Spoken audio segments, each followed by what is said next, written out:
The next speaker I'd like to introduce is Chris. Chris is a Senior Environmental Officer with the Department of Transport, Main Roads, Central West District, based in Barcaldine. He's been in the position for 16 years. His previous career was in land management and assessment with the Department of Primary Industries and DNR. Please welcome Chris to the stage. Thank you, Nicole. Last time I presented before an audience in the Longridge Civic Centre, I was playing bass in a band. So I'm hoping this will be as entertaining. I'll give it my best shot. Today, sustainable road corridor land management. The question is what roles sustainable road corridor land management play? What roles do road corridors have in range land management? I'd just like to have you think about that throughout the presentation.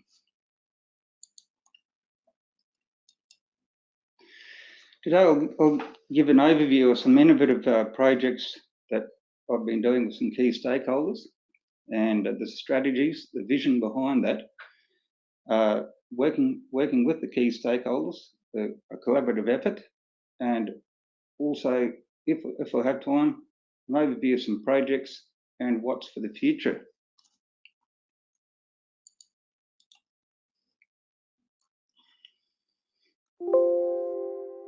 So a little bit about Central West District. Central West District sits between Drummond Range, between Emerald and Alpha, and goes out to the Northern Territory and South Australian borders. It's about 370,000 square kilometres in area. There's 4,374 kilometres of road, and about 0.3 of the state's population resides in Central West District. Internationally, it's roughly bigger than Germany, and in Diamantina Shire alone, you can fit the Netherlands and the Dutch Antilles twice inside Diamantina Shire. So it's a fairly big area. So the vision. So around about 2008, the Department of Transport and Main Roads started funding road corridor elements, and 6 of those elements were to do with environmental management of the road corridors. And by that time, I had about 3 years' experience in doing environmental assessments, so I had a fair idea of what was happening within the road corridors. So the vision that I had for corridor management was an ecologically and culturally sustainable managed state-controlled roads national highway across Central West District. So that also includes community values of how the community wanted road corridors to be managed. The vision, the strategies that came from that vision came down to 4. So relationships. As we heard from previous presentations by Chris Norman and Andrew Drysdale, relationships and partnerships are very important over large areas of the rangelands. In my situation, I'm 1 FTE or full-time equivalent to the whole Central West District. So that's one person has to deliver environmental services for all that area. It's quite challenging. Lead by example. One of the most frustrating things that I encountered when I came to Barcaldine is a them and us situation. Nobody wanted to do that because the council wasn't doing it, or Main Roads wasn't doing it, or my neighbour wasn't doing it, and it was the most frustrating thing of all. And my philosophy is that being part of a government department, we lead by example. Embrace diversity of expectations. Well, people have different values placed on the road reserves, and certainly things have changed since the 1960s, 1970s, when you just go ahead and clear country for a road reserve. at the end of the day, Transport and Main Roads, its core business is to provide publicly funded infrastructure and transport networks. So the projects, the strategies all have to feed into, and the delivery of environmental services for infrastructure.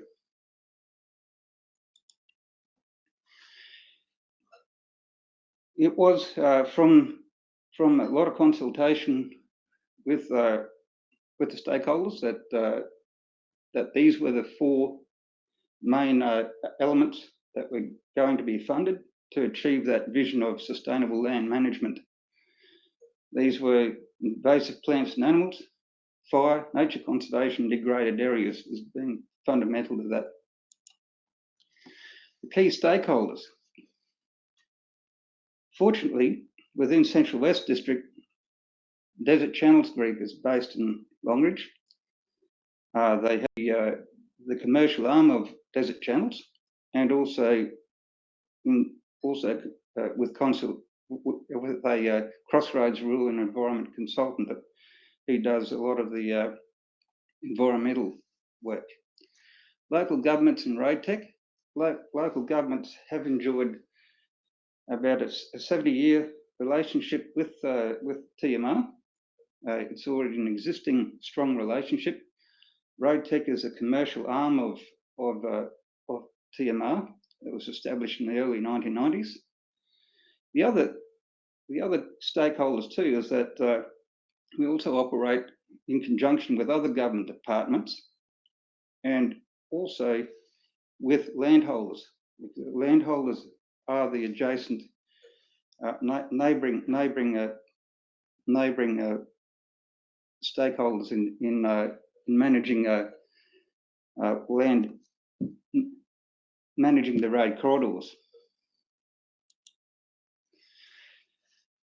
The projects which came out of those strategies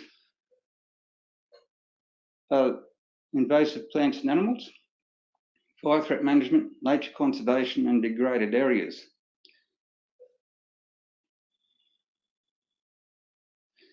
So these were the projects which were going to actually make this vision happen of sustainable road corridors. The invasive plants and animal projects are probably the best example of the collaborative effort between Desert Channels and local government and road tech.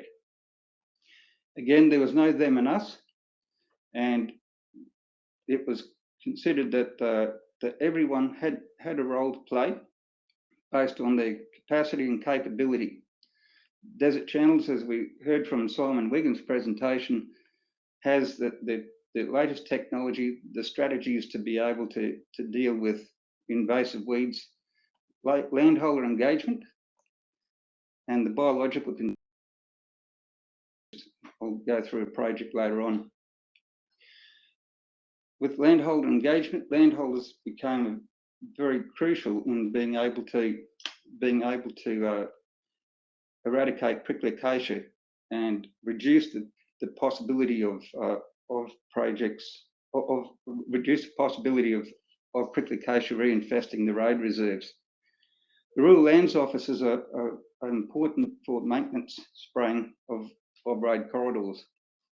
So we did see in the early stages of this project that where local government did have a go at cleaning up weeds, but because rural lands officers also look after stock routes, some of them are local laws officers, their time is constrained. So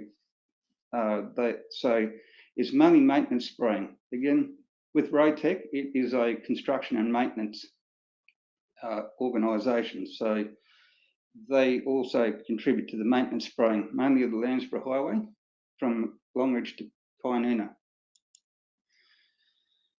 So the Mother of Millions project was down on the Ravensbourne Creek.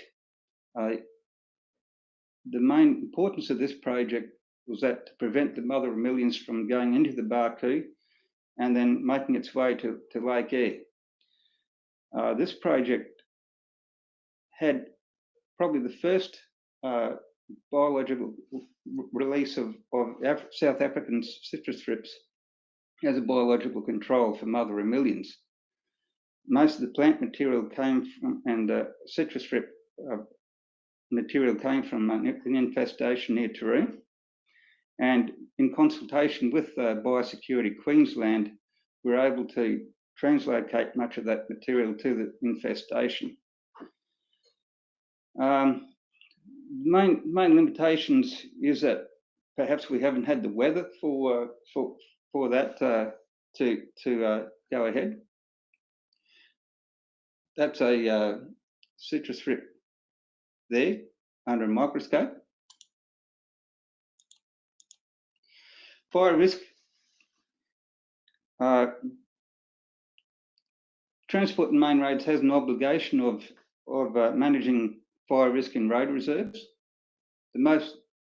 Probably the significant thing to come out of this project was a phone app, and it was to record and analyse and report on the fire threat management in the road corridors.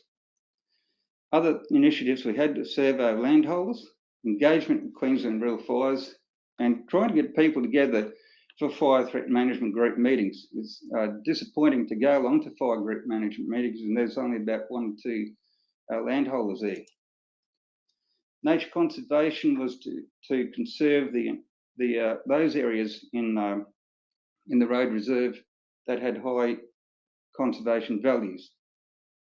So as of now, data has yielded 3,000 records from 13 significant environmental areas. And over here is a photograph of delicate mouse, which came from the Claremont Alpha significant environmental area. And it just shows what can turn up when you start investigating. Degraded Areas project also looked at the eroded areas of the road reserves.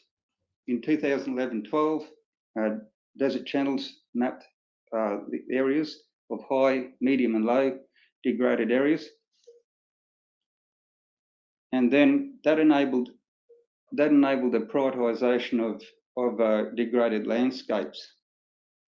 So how that was delivered was through the routine maintenance contracts with local government, which really strengthened the relationships with their wet crews. Here's a photograph of one example of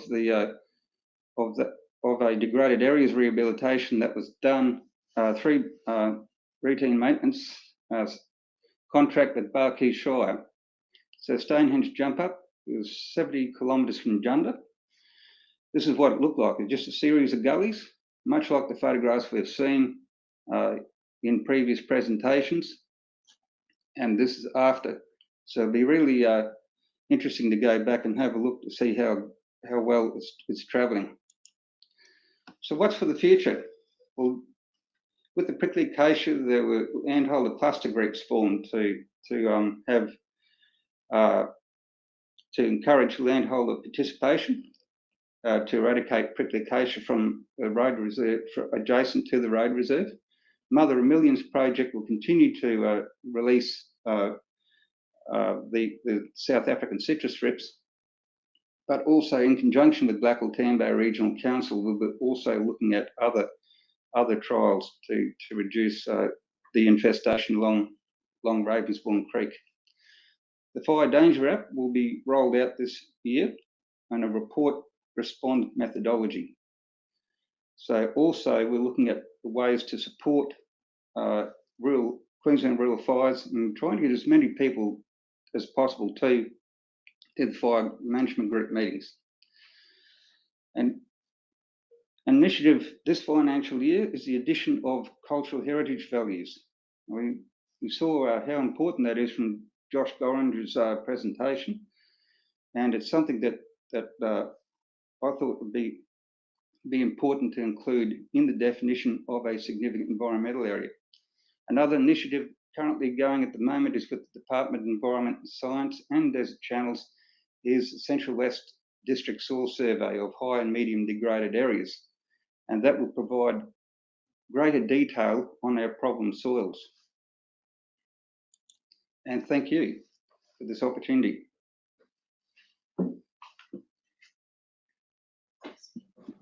Thanks very much, Christopher Keirnan, for your presentation.